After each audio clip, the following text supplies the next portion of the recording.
Hi, good evening. బాగున్నారా అందరూ? చిన్న మాట చెప్పి చాలా రోజులైంది, మీతో చెబుదాం అనిపిస్తోంది. సో నేను డీల్ చేసే పిల్లలు ఎన్ని కేటగిరీస్లో ఉంటారంటే ఒక 3 కేటగిరీస్. ప్రైమరీ పిల్లలు, సెకండరీ పిల్లలు, హైయర్ సెకండరీ వాళ్ళు ఉంటారు. నెక్స్ట్ కేజీ పిల్లలు కూడా ఉన్నారు మా స్కూల్లో. So KG to 10th class అనుకోండి. ఇక్కడ నేను ఒక మాట చెబుదాం అనుకుంటున్నాను. పిల్లలందరూ ఒకే విషయం మీద కొట్టుకోరు, అవునా? It's a global problem for all the children. They fight on some issue or the other. ఇక్కడ అన్నిటినీ మనం ఒకే తాటి మీద పట్టి చూడకూడదు అనమాట. కేజీ పిల్లల్ని చూస్తే కనుక చాక్లెట్ కోసం, చాక్లెట్ రేపర్ కోసం కూడా కొట్టుకుంటారు, పెన్సిల్ కోసం, క్రయాన్ కోసం కొట్టుకుంటారు, అవునా?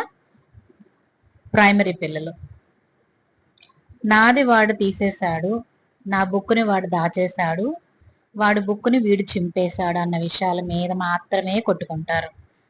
చెక్ టీచర్స్ అందరూ కనుక గ్లోబల్లో ఉన్న ఇష్యూస్ ఇవన్నీ మీరందరూ చూసుకోండి మీ క్లాస్ రూమ్లో.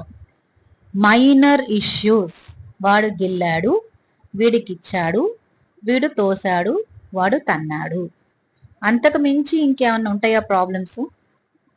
నా స్నాక్స్ వాడు తిన్నాడు, వీడి స్నాక్స్ వాడు తింటాం నేను చూశాను అనేవి చిన్న చిన్న ఇష్యూస్ ప్రైమరీలో. సరే, సెకండరీకి వచ్చిన తర్వాత ఇష్యూస్ కొంచెం పెద్దవవుతాయి. గేమ్స్ జరిగేటప్పుడు వాడు నన్ను తోశాడు ప్లే గ్రౌండ్లో అనేవి చిన్న చిన్నగా పెరుగుతాయి.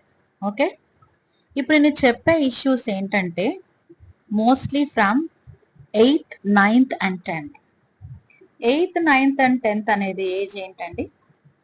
అడాలసెన్స్ కదా. అడాలసెంట్ ఏజ్ అంటే ఏంటి? They are into some other fantasy world. వాళ్ళను వాళ్ళు హీరోలుగా అనుకునే ఏజ్ అన్నమాట. అంటే వాడు ఒక, ఫర్ ఎగ్జాంపుల్, గ్రౌండ్లో బాగా పరిగెత్తాడు, సో బాగా రన్నింగ్ రేస్లో మంచి మంచి మెడల్స్ వస్తున్నాయి. So first he himself thinks that he is a hero, and already వాడికి అచీవ్మెంట్ వచ్చింది కాబట్టి he is labelled as a hero.